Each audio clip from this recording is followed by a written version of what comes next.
guys, hope you've all had an awesome week. It's been pretty good here in Oz, definitely getting some last of the sun and getting last of the rays, so enjoying the summer. This week I really just wanted to talk about the International Experience Program. I've mentioned that before, International Experience Canada program, and talk about how you can go about doing that yourself. So previously I mentioned that people have been going through companies in Australia and stuff like that, and I didn't really understand why. I've kind of looked into that a bit further. Apparently they guarantee work when you get to Canada. So if they can do that, yay! If not, I'm not sure why you'd be paying extra.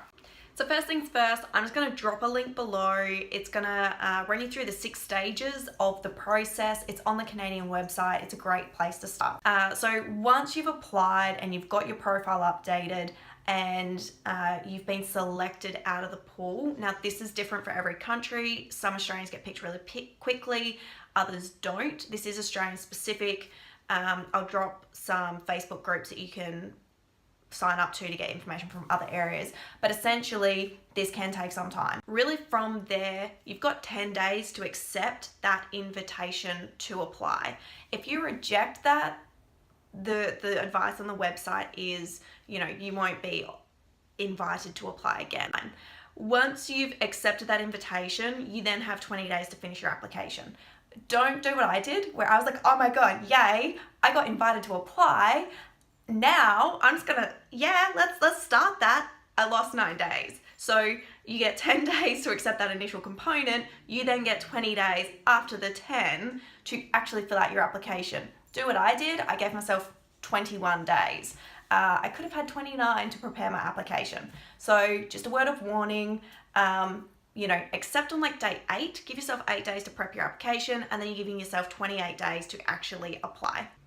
Weirdly enough, the biggest thing that I struggled with when it came to my Canadian application was my resume. So I know that sounds really weird, but they don't really care about my experience. I mean, they do, and they want to know that I have a good job and that I've got education and stuff like that, but I actually Googled it. I was like, how do I fill out a resume in Canada? So a word of warning, you apply for a job in Australia, you apply for a job in the US, you apply for a job in the United Arab Emirates, wherever you're applying, they're going to want a certain type of resume and they're going to want a certain type of information. So I'm really glad that I Googled that and I researched it, because a Canadian resume is completely different to an Australian one. Stuff that I thought was totally relevant, being that I work in human resources in Australia, so not relevant in Canada. They don't even care.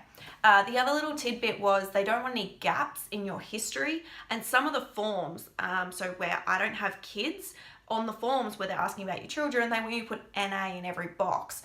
The first time I submitted it, I totally freaked myself out because I didn't do that, and I pressed abort, and it was in the payment screen.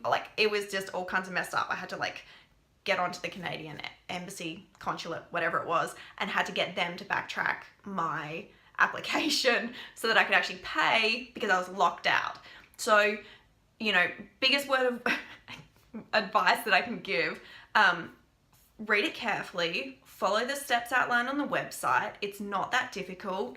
If you're going to stress yourself out, don't worry, just get in touch with the Canadian website embassy through, the email that's there, and they get onto it really quick. After you have completed your application and you get through the next stage, that's when biometrics happen. There's a lot of Australians being told to go get their biometrics done before they get their biometrics letter. Don't do that. So that's all I can say. So the Canadian government will send you a letter to go get your biometrics done.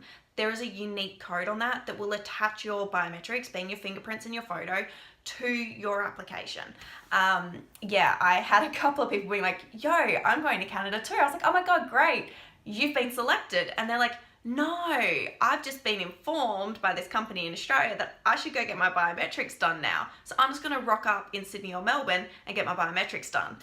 Weirdest conversation ever. I was like, where's your letter? Where's your link to your application? So don't do that. Go through the process, go through the steps. You'll end up paying twice as much as well. It was 85 Canadian to go and get my biometrics, plus flights. But yeah.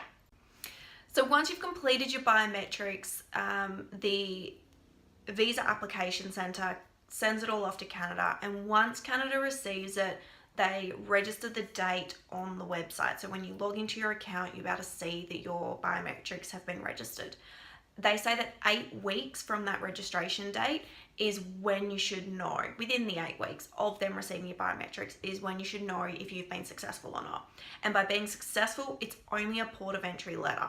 So, you still might not get a working permit. You need 2 years. This is like really key. You need 2 years of health insurance, international health insurance, to get a 2-year working visa. If you rock up in Canada and you've only got 12 months, you're only going to get a 12-month working permit. So I think that's probably like the biggest thing there.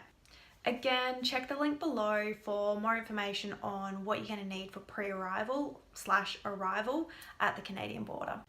I will also include below the International Experience Canada program Facebook group. It's a bit of a mouthful, but there's like the official one online. There's also one just for generally people traveling through Canada. I'll put both of those Facebook groups below.